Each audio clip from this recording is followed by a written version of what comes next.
Imagine that, a card trick. Yeah. And they are all different. So just so, because you don't, just so you don't think Laney, why don't you go and take the whole deck, and when you see one you like, just take it out. Now, don't show me. Now, a good card is like a red card with a lot of white, because you're going to write your name on it. So if you get like a 10 of clubs, you can't see your name. So it's something you can able to see your name on it. Okay. And disclaimer, we have not discussed anything or Nope. set anything up in. in. Okay. So once you write your name on it, so then, is this it? No. That's it. That Okay. one just fell out of the Okay. deck. All right. All right. Okay, you're not looking, right? No, I won't look. I don't need to. Yeah. Okay. So this is kind of a quick trick here. So what I can do with this, I'll end up seeing the card anyway, but that's okay, because what I need to do, it's obviously that's not it. That's not it. Normally I would get power. I would plug this into I have a little adapter. I could plug in and get some power, but I didn't bring it. I'm sorry. But I can do it manually. I could just... That's pretty tight. You ever been wound too tight? He wound it up. Yeah, I've ever been wound. That gives enough power to pop it out of the pack. Yeah, it goes sideways, but... There it is. Yeah. So why don't you put your name on it as well? Okay. All right.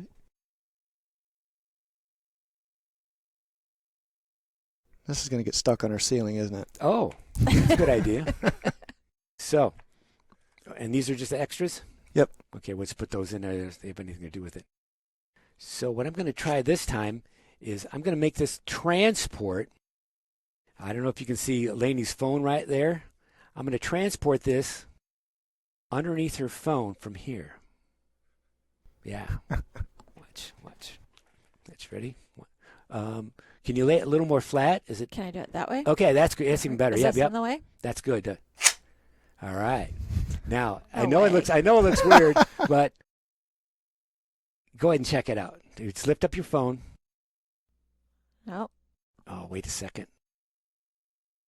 Oh, my fault. I forgot about the Lego box. Yeah. Can you take the lid off that for me?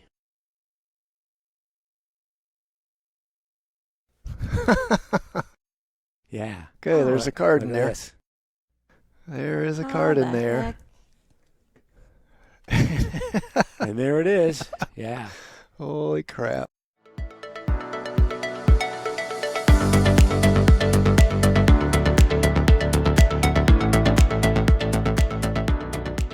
We'll start away at it. That's 11:03. So, hello and welcome everyone. This is All the Things with Lane and Laney. With us in the house tonight, actually our own home, back into our own home. We've got someone that you're going to be very interested to listen to. He's got some great stories and also a little bit of entertainment for us and everybody listening. He is a magician, having earned the title of national champion twice amongst his brethren at the International Brotherhood of Magicians and Society of American Magicians. He has also held advanced positions in competitions that have taken him across the pond to England. His act is clean, family-friendly, and thoroughly entertaining. At least we hear there is an adult version.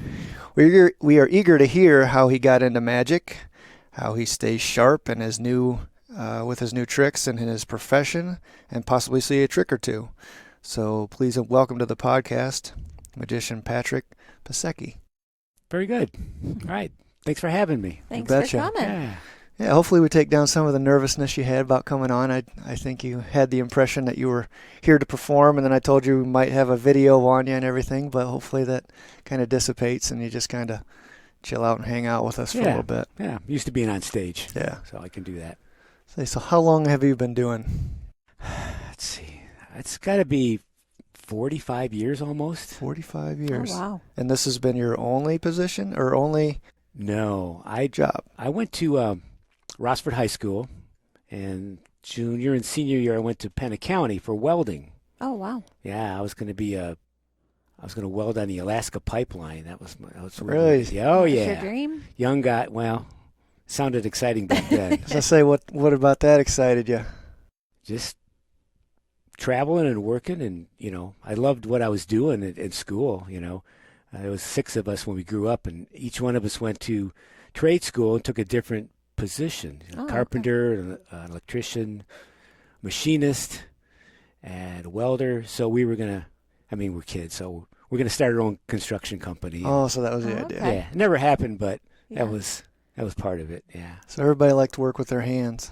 Yeah, I've done that a long time. So when I graduated, actually at Pettit County, when you're in your senior year, you do your academics in the morning and they place you on a job.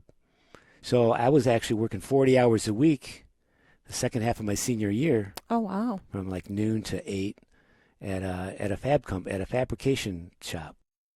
And guy came in and said, "Hey, Jeep's hiring." So my friend and I went and took a test and got hired. You were set for life then. Wow, it was just a summer job. Oh, really? Okay. Oh yeah, I went to TU for a little bit, UT, and that didn't last long. So I turned a 3-month job into 30 years. I worked there 30 years at Jeep. Really? Oh, really? Yeah. So what they have you doing there? Was it more stuff with your hands, or was it on I the did assembly welding. line? Or It was different than what I was taught. Yeah. And then I was in the body shop for 20 years making about every piece you can think of over the years. Okay. so is that cutting out with a machine, or is that welding pieces together? Oh, the pieces come already cut, so you have to weld them together, certain stress points. Other things you do, spot welding. It's like a resistance welding that, you've seen those. And,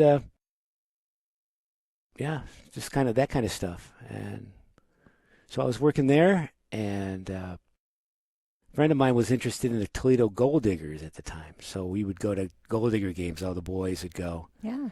And then afterwards, there was a bar called the Penalty Box, owned by a guy named Bob Hooper, who was a big supporter of the Gold Diggers. So the team would come in there afterwards. Uh-huh. So that was kind of cool. And one day, a magician walked in doing card tricks and cigarette tricks, and I was just fascinated with it. I'd never seen that before. So after about three times I saw him, I went and asked him if I could do that. Oh, yeah. And had he been a real jerk, he would have said no. But he didn't. He sent me to a bookshop, a magic shop. That was, actually there was 2 of them. There was one on Upton Avenue, which was Ted Carruthers, which was one of the biggest shops in this part of the country at that time.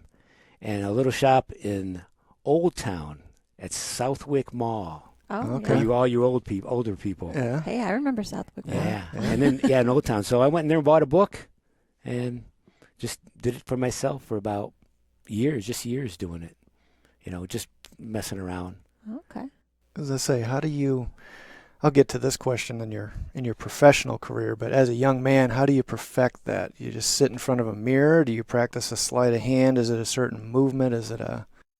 I'm not asking to divulge any tricks or anything, but No, you have to practice. That's Yeah. what a lot of kids pick up magic, or like anything really. Yeah, you practice it because you want to, and some kids pick it up and they don't pursue it. That's playing the trumpet or piano or I tell a lot of kids that, and but I did, and I'd go out with my friends and I'd do a trick and I'd have a new one and I would do that. But I had a desk with mirrors. I made 3 mirrors set up, and you practice and you look at all the angles and you cool. can't do it because they can see that kind of stuff. okay. That's what we do. Oh, Put a lot of okay. time in. Let's say, is that? You said you've evolved into a new trick each time you went and saw your friends. Were they awaiting you? Were they just like, okay, here comes Pattrick. He's got another trick for me. Hey, give me another trick. Throw another one at me. Yeah. See if I can figure it out. There's some of them would. Oh yeah. I got busted quite a bit in the early years. Did you? You're going to. Some people will go, oh my gosh. I still get that once in a while. Do you? Oh yeah, once in a while people, because they've only seen bad magic. Right. So after I do it, then they're like, oh, do that again, or show me another How'd one. you do that? Okay. Yeah. So that's fun when you can win people over when you don't know what they're thinking. So can you tell us a little bit more about your awards and how you got either nominated for them or what took you across into England? Oh, okay. So as I was doing the tricks in the early part, I went to a Mexican restaurant bar to have, drinks and dinner, and I did a trick for the bartender, who turned out also did a few tricks. Oh, really? And he's like, wow, that's pretty good. There was a guy that came in here, but he never shows up. You want a job? Well, sure. So we tried it for a 6-week tryout, they could see if I didn't like it or he didn't like it. And I was there 18 years. It was called Amigos. Oh, really? On Dorr Street. And Brian Gump was the owner. Yeah. And I was in there twice a week, and ended up being 4 nights a week in the restaurants, plus working 50 to 60 hours at Jeep. Oh, my gosh. And then weekends I'd end up doing birthday parties, and because people see you and then they say, can you come to my house for my kid's party? Right, like we did. Yeah. Yeah, essentially, yeah. So then that got going on. So I did that, and then to keep fresh, you go to conventions. There's magic conventions. And Toledo had one for quite a while. We have a local magic club here in Toledo. And there was one in Columbus called the Columbus Magi Fest, which is still going on. It's a really big deal. So after I retired from Jeep in 2001, my mentor, Bill O'Keefe, he kind of pushes me. You need that. So he said, you need to enter some contests. I said, no. He said, yep, you do. So I entered that one. You have to make up a routine. It's got to be about 7 to 8 minutes long. Okay. And it's got to kind of tell a story. So you start out with something. You got to have a storyline, a short story. It's got to be a beginning, a middle, and then a flashy end. And so I made something up, and I won second place. That was pretty cool. So then I had the bug. Yep, then you had to get first. So then 6 months later was the national competition of the IBM and the SAM.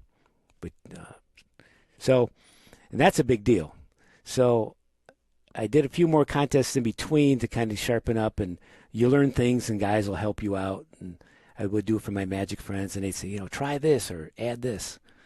And the first one was in Kansas City. I entered, and they cut it off at 6 people, and then they have the finals. So there was probably 25 entries. Only 25. So then the next day is the final, so everybody goes. They shut everything down. And when I walked out on the stage there, it's a small stage, kind of like this table, and all the people are out there. And I saw not all of them, but the people who I studied their books and videos were in the audience. Oh, how cool. And I did it, and I won first place. Awesome. Had you taken their tricks and perfected them? Well, there's really no new magic, except for now there's a lot of technology. Yeah. But what I was doing is you learn the sleights, you learn some things, and you do it with a different object in a different context the way it was made. I had been some traveling with my wife, Rita, and so this was kind of like a travel theme. So I actually went and studied. I had my idea, and I went and studied with a world champion named Giovanni Lavira down in Florida. Went down there for a weekend, and we broke it down, and we got this core of the routine. And when I came back, so I produced a globe, and I would spin it and visit that place on the globe. Oh, cool. Okay. It was cool because I'd spin it, and I'd say, I'm going to go to Kenya, and I'd stop, and my finger would be right on that country. Okay. Oh, wow. So I did that 4 times. So I would travel to different countries and do magic from there. And at the end, the globe just disappears. Oh, okay. Wow. Yeah. So I think the best part of your show the other night was when you made a bowling ball appear out of nowhere. I mean, I don't remember what you had under there originally, but poof, and you pulled out this bowling ball. That was fantastic. But is there a particular type of magic show, or are you a specialist? Do you gear yourself towards something? I like to sleight of hand. It's called close-up or strolling magic. I've been doing that my whole life. And you do it with things in your pocket, or or your jacket. That's why magicians wear jackets, Yeah. for all the pockets. Okay. Yeah, it's not the sleeves. It's, Yes. Yeah, you can put all your decks of cards in it, and so there's a lot of people you probably never have heard of that are really big into sleight of hand. There's a guy named Michael Amar he came to our magic club and did a lecture. And after I saw that, it really pumped me up, and I was through the roof on it after that. I was solid on that after. And I could name names, but you probably wouldn't know who they are. Okay. There's a guy named Bill Malone who's awesome. And so that after my contest, I also won a trip to the world's only invitation-only magic convention in Batavia, New York. It used to be in Buffalo. It's called the 4F Convention, named after a guy named Eddie Fechter, who was a house magician at this bar called the Forks Hotel. And I'd never met him. And it was called Fechter's Finger Flinging Frolics. And these are like the best close-up guys in the world get invited to this. They fly in from all over the world the last weekend in April on their own dime to attend and perform.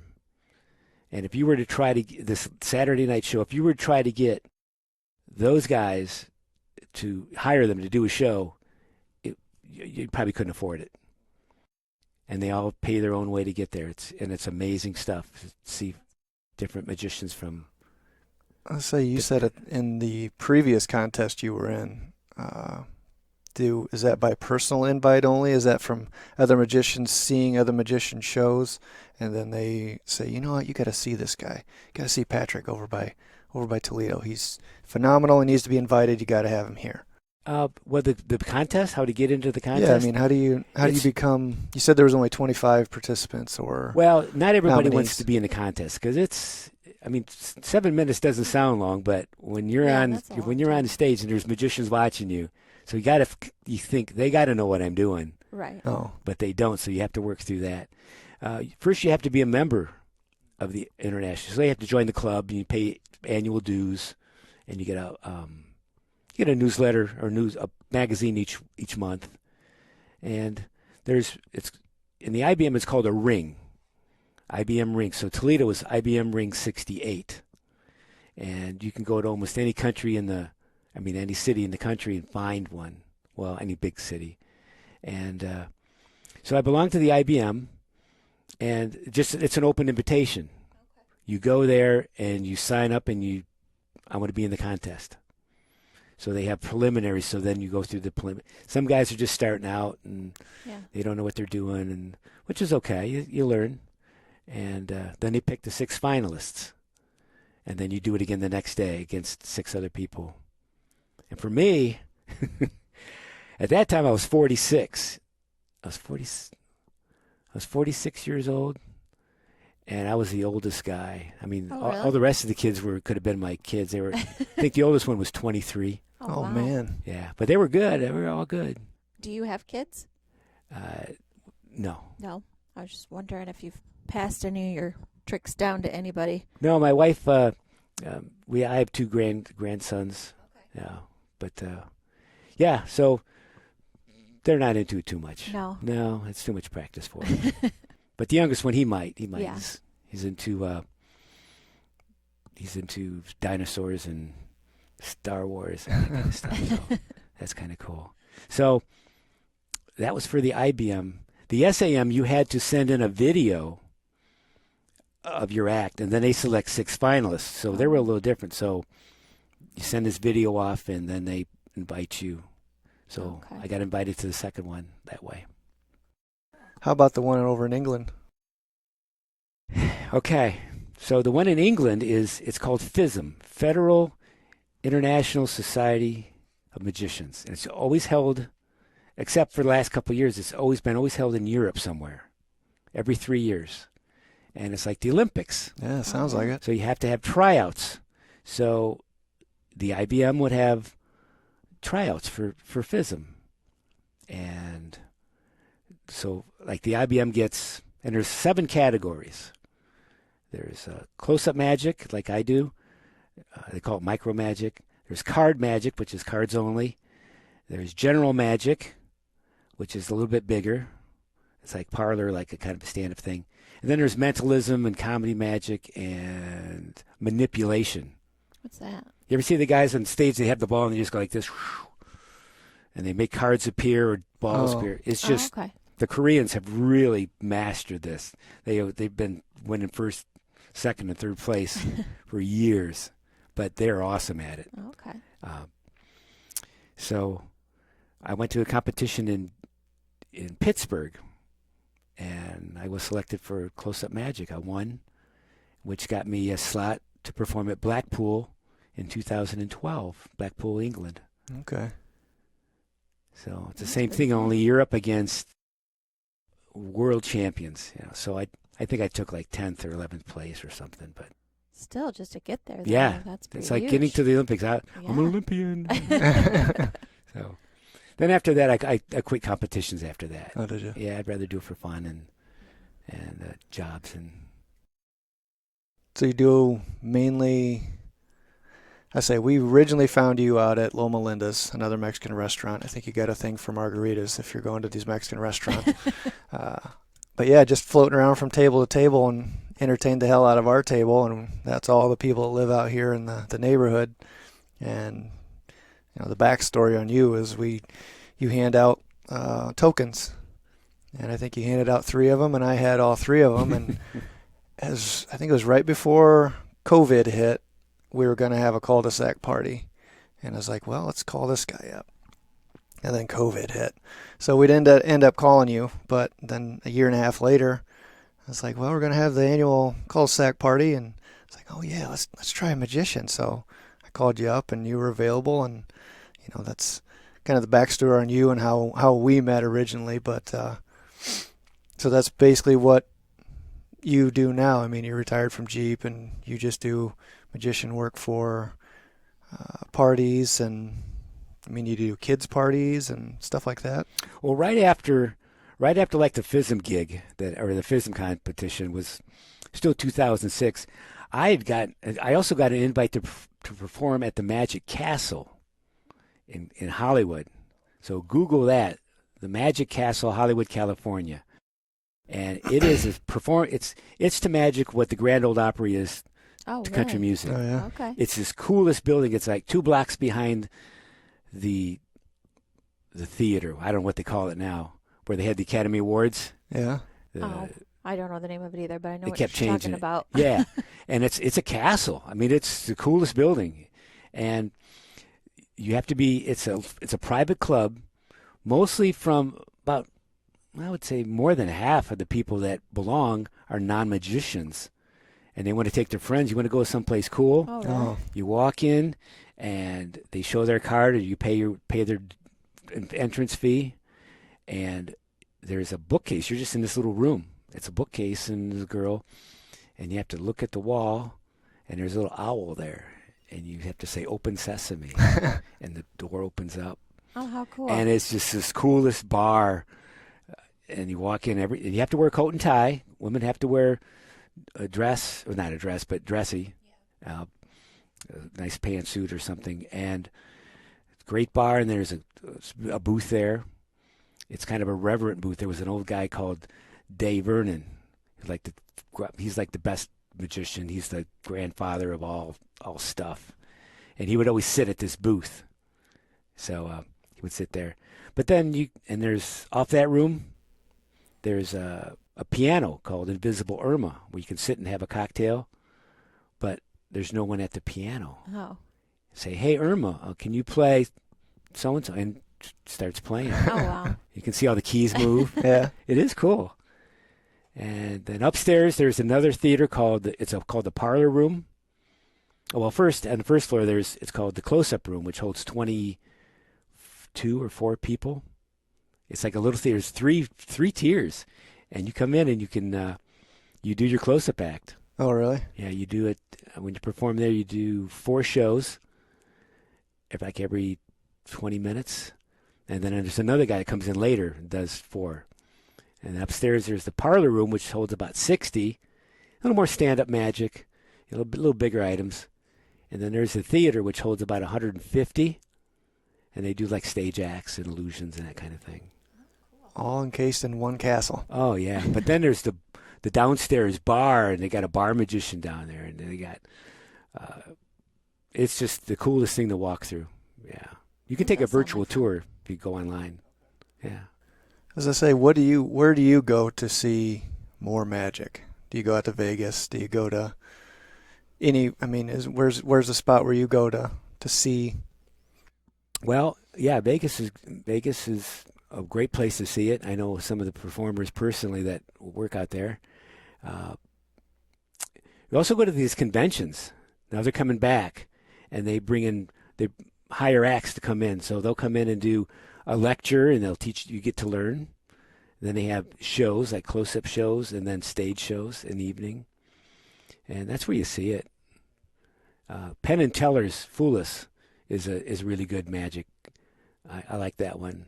I know a lot of the guys on there too, but you see the real stuff on that. Yeah.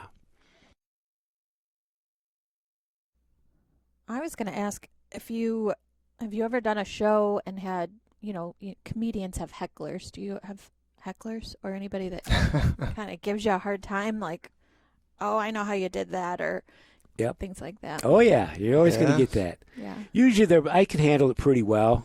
They're usually not mean. Yeah.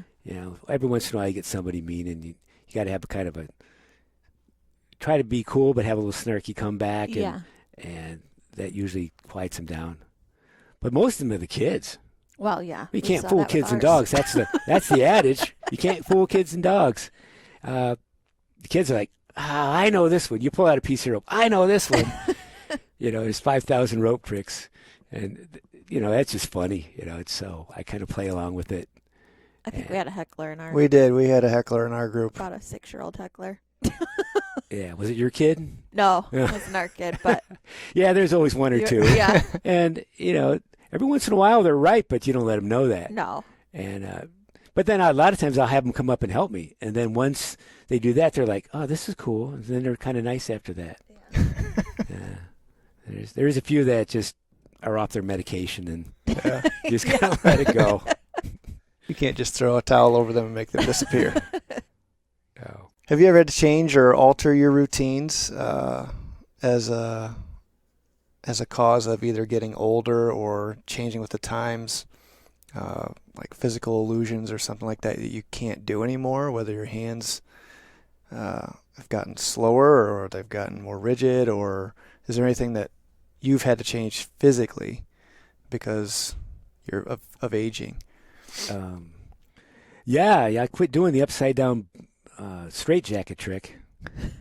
No, real? I never did that. I never did that. Wait a minute. I never really liked that stuff. Physically, yeah, just lately. I'm 65, so my hands don't work as I use them a lot. But there's just a couple things that I quit doing, like the manipulation thing I told you about. Yeah. I was doing that with the ball, and it would be 2 and then 3 and 4, but it's just it just doesn't work as fast as the young kids. So yeah, you just drop it. I was doing it for a long time, so I replaced it with something else. But most of the time, right now I'm still doing real well. Yeah.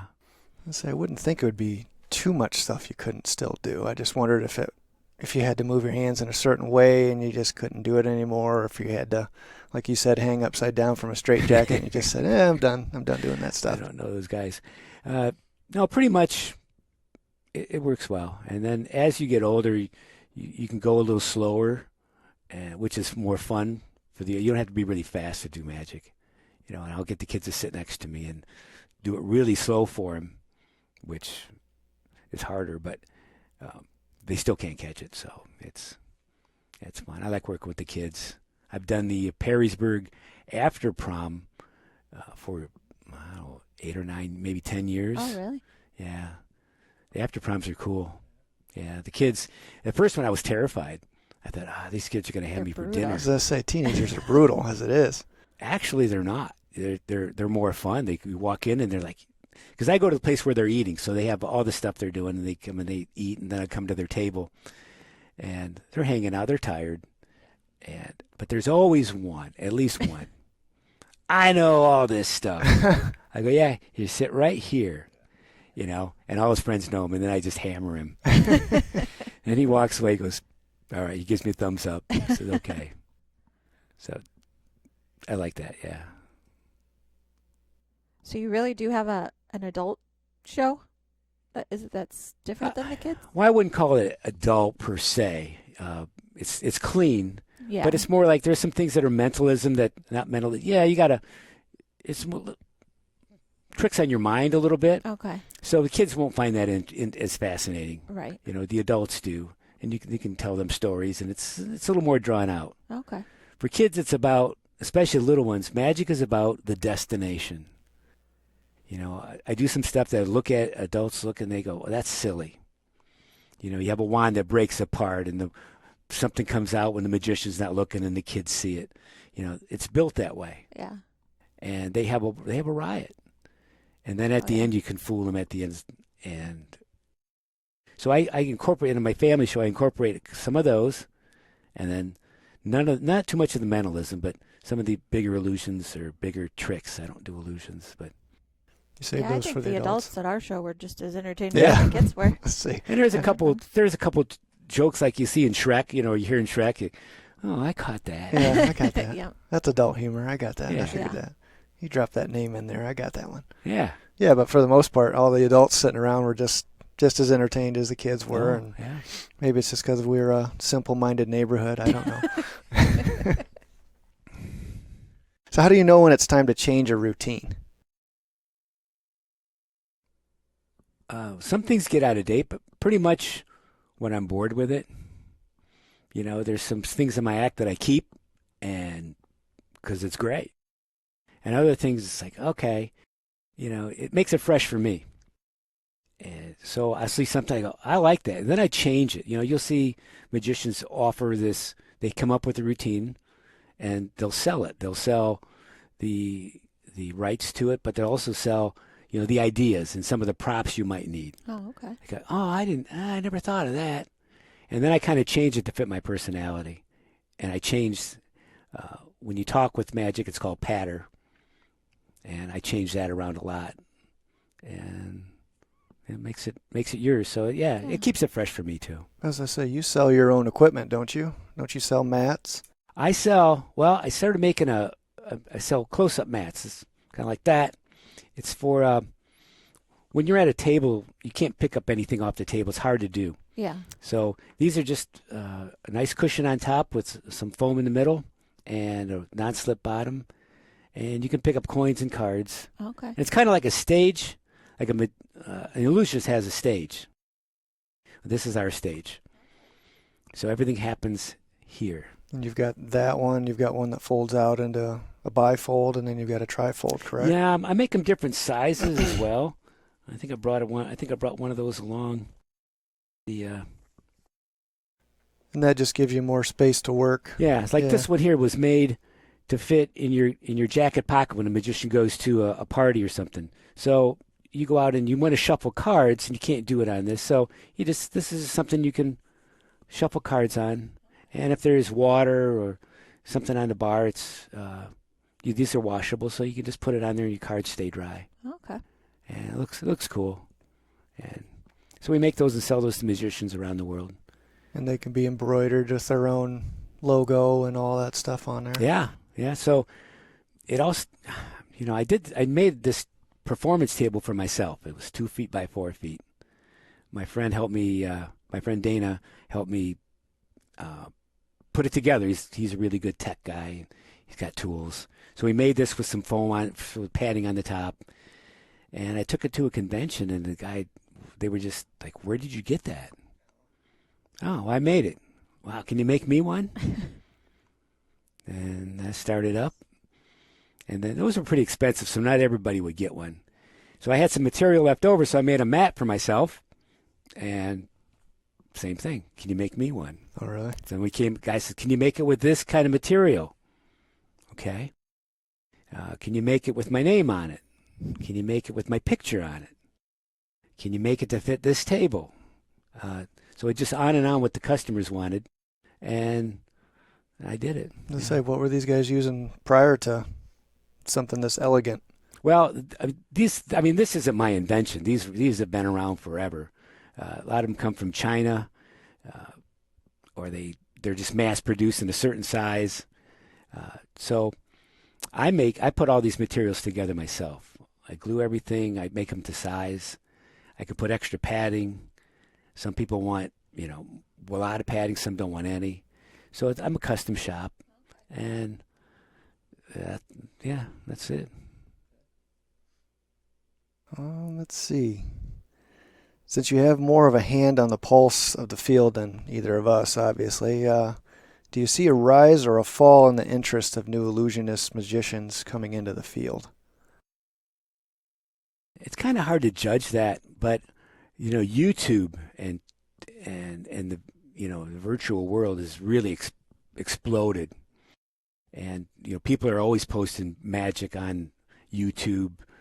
Some of it's bad. Some of it, kids are watching this and they're learning bad stuff. I mean, not the correct way to do it. Well, a lot of good stuff out there too.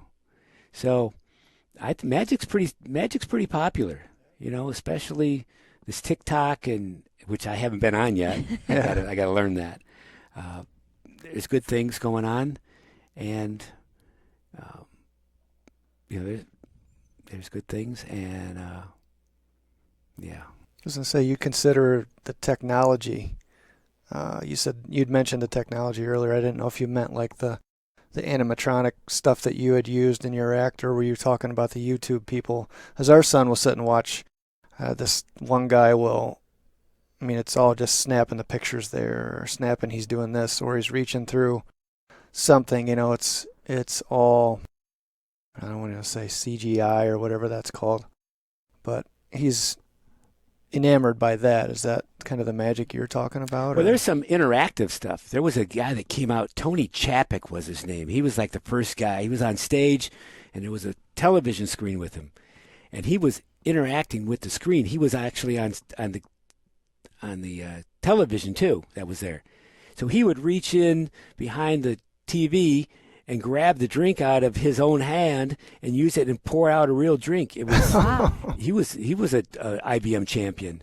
It was the first time I'd ever seen anything. It was amazing. Wow, that sounds cool. And there's a lot of that going on now. Like you've seen Shin Lim on America's Got Talent. He's won that a couple of times. He doesn't use like CGI, but he's more of by his own admission, he does magic for the camera. Not that the camera's doing anything wrong, but it's focused and you can see it really well. But there's new products and new materials out that you can do magic with. And that's what I meant by technology. Yeah. The advancement and the products you use and things like that. Right.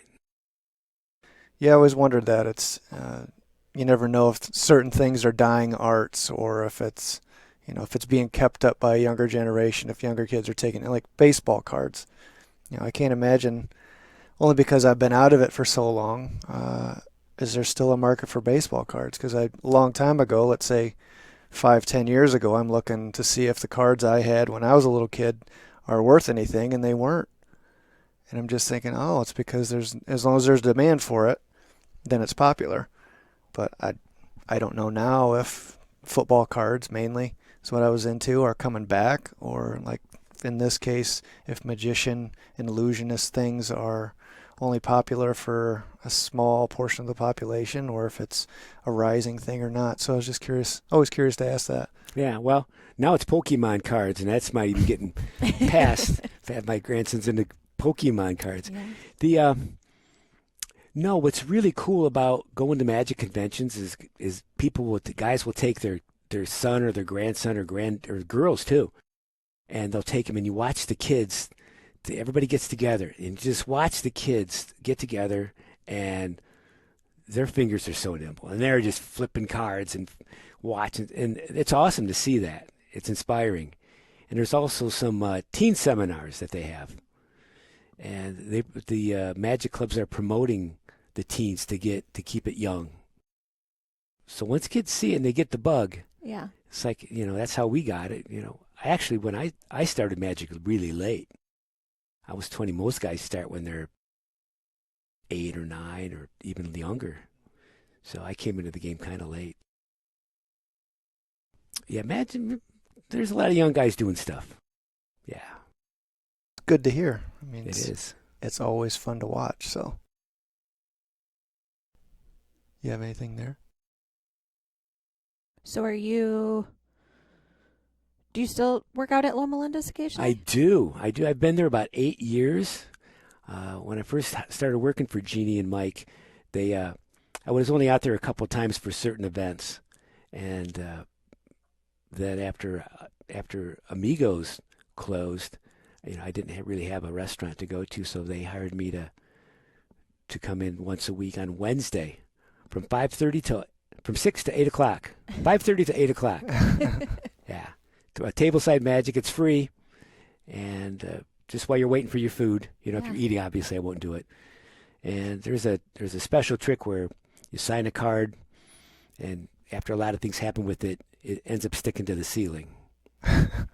Oh, okay. And Loma Linda's probably has about 2,500 cards on the ceiling. We've seen those, yeah. Yeah. So that's people come in and go, well, how does that happen? And they say, well, come back on Wednesday. So it's really fun. That's a fun place. It is. So I enjoy going out there and doing that. I'll say the great thing about you is I think you just do this for the love of it. You don't need the money, you don't need the accolades. You just kind of do it just to put a smile on people's faces and surprise the hell out of them. And I think that's a admirable quality to have as a person and also as an illusionist. Well, it's magic. A lot of people are like, they're busy or there's something going on, and you forget about when you're watching something. It could be magic or it could be anything, but magic in particular, you forget everything for 10 minutes. Your mind gets a rest, and you put a smile on somebody's face. I've been to many occasions where after I did it, they said, my parent, my brother, somebody just passed away, and we came here for something, and so they got to laugh because I haven't laughed in days. That's rewarding. That's cool. Yeah. Or you see a kid, somebody will bring their kid in, and the kid's got a little. I wear it's called a gibriachi. It's like a waist bag.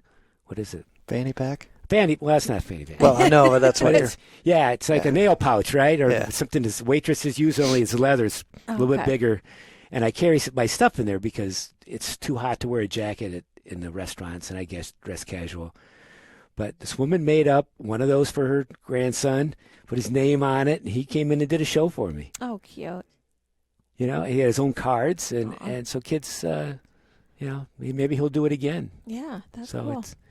That's it. That's real satisfying to do. I was going to say, speaking of kids and busy people, you had mentioned to us when you were here last time about a story about going down to the Ohio State University and doing shows for the football team. Yeah. Well, when I was working at Amigos, one of the trustees would come in with his wife and his 2 kids, and they would have dinner all the time.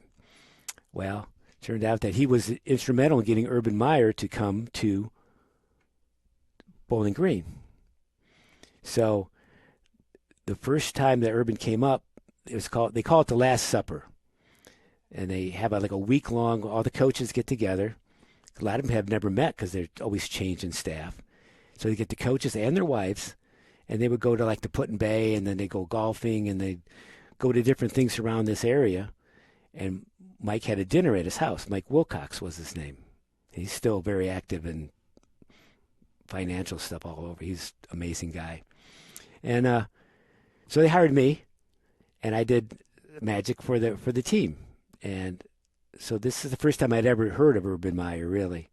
So he gave a little talk, before dinner, and I was mesmerized. It's like, put me in, coach. The guy has a way with it. That's why he's such a great coach. So then I did things for the Bowling Green State University football team, lunches and after practices. So then when he came back to Ohio State, he called me, and I got to go down and work for the Buckeyes, which I'm a huge Buckeye fan as well.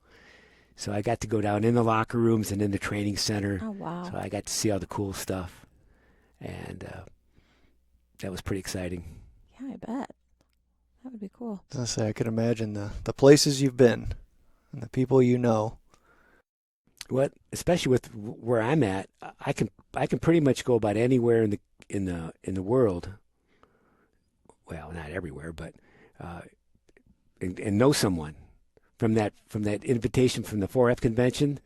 If I go to France or Spain or Portugal or Germany or Argentina, anywhere, or even and especially the United States and Canada, I'm going to know somebody who's near. So I give them a call, and we stay with them or go out with them. That's what happened when I went to England. When I went to FISM, I stayed with a guy, and yeah, it's cool. I was gonna say, everybody with a deck of cards. It's great. That's crazy. You're just this quiet, soft-spoken, nice individual, yet you've got these connections that just octopus tentacles that just reach around the world, and you're so well connected. Yeah, I'm pretty blessed to be able to do this, and then making the mats as well. These things ship all over the world, so I know magicians, online from everywhere, even places I'd never heard of. I ship to, so I had to look them up on the map. So I'm pretty connected. Pretty neat. Yeah. So I'm lucky to have that too. Well, I'm eager to see you use that, Matt. Can you do any? Did you bring anything for us to? Sure. And also because of this, I got to tell you this. We went to a convention the year after I won. It was in Cleveland, and my wife Rita went with me, and there was a lecture on how to twist balloon animals. So I was doing something, so she went, and she ended up knowing the guys who knew the guys who were doing it. And after watching that, as a matter of fact, from this part of the area, they were taught by Father Mark Davis, who is now the pastor at St. Pat's of Heatherdowns. Oh, okay. He was also at St. Joe's in Maumee and St. Joe's in Sylvania for years. So he's a tremendous balloon artist. Oh, really? And so now Rita twists balloons. When we go to gigs, I'll do the magic shows, and she's over there twisting balloons. How cool. Yeah. That's nice that you We'll actually be together. uptown Maumee on the 3rd of July. Oh, okay. Doing that. So I had to get that in there. So she's pretty awesome too. I wish I would have remembered that. I remember you said that, and we've got a neighbor that has to have a kidney stone removed, and me and one of the other ornery neighbors were thinking of having a balloon in the shape of a kidney stone made and put on his mailbox when he got home. But I guess that might have been inappropriate. But well, so sometimes called for. They feel like they're that big. I've had a few issues with those myself, and it's no picnic. I can tell you that. Oh my gosh, we can try something out. So for Christmas, I ended up getting some Legos. Yeah, that's what I tell the kids anyway. Yeah, I do. And it took me, I tell the kids, it took me like 2 hours to make this, or 2 days. And they're looking at me like I'm some kind of idiot. So, but, did you guys see the inside? Yeah. All right. So, and imagine that, a card trick. Yeah. And they are all different. So, just so you don't think Lainey, why don't you go and take the whole deck, and when you see one you like, just take it out. Now, don't show me. Now, a good card is like a red card with a lot of white, because you're going to write your name on it. So if you get like a 10 of clubs, you can't see your name. So it's something you'd be able to see your name on it. Okay. And disclaimer, we have not discussed anything or Nope. set anything up see in. Okay. So once you write your name on it, so then, is this it? No, that's it. That Okay. one just fell out. Okay. Of the All right. Okay, you're not looking, right? No, I won't look. I don't need to. Yeah. Okay. So this is kind of a quick trick here. So what I can do with this, I'll end up seeing the card anyway, but that's okay, because what I need to do, it's obviously that's not it. That's not it. Normally I would get power. I would plug this into I have a little adapter. I could plug in and get some power, but I didn't bring it. I'm sorry. But I can do it manually. I could just... That's pretty tight. You ever been wound too tight? He wound it up. Yeah, I remember this one. That gives enough power to pop it out of the pack. Yeah, it goes sideways, but... There it is. Yeah. So why don't you put your name on it as well? Okay. All right.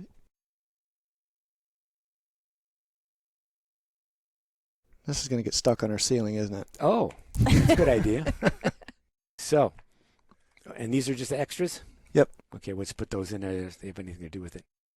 So what I'm going to try this time is I'm going to make this transport. I don't know if you can see Lainey's phone right there.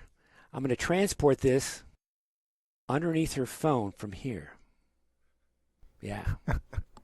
Watch. That's ready. Can you lay it a little more flat? Is it? Can I do it that way? Okay, that's good. That's even better. Is Yep, this yep. in the way? That's good. All right. Now I No know way. it looks weird, but go ahead and check it out. Just lift up your phone. No. Oh, wait a second. Oh, my fault. I forgot about the Lego box. Yeah. Can you take the lid off that for me?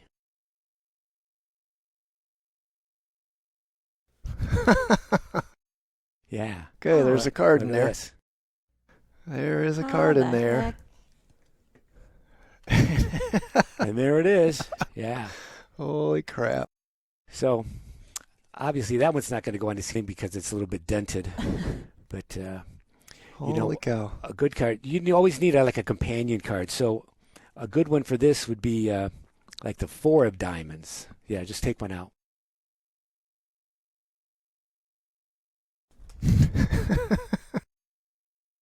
Yeah, it's a 4 of diamonds. I said Yeah, I it'd be a just good pulled- companion card. Pulled out the 4 diamonds. Good companion card. I got one last thing I got to look in for here. All right, we'll do this. And so something like at Loma's and at Amigos I had, if you ever see a card on the ceiling, it's probably mine. Look around the Toledo. If you ever go to some place, I always try to mark my territory. That sounds bad, doesn't it?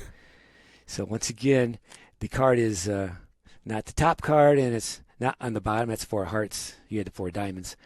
But a lot of people always accuse magicians of putting cards up their sleeves, anything up their sleeves. So, and even with short sleeves, I get it. I do. I actually do.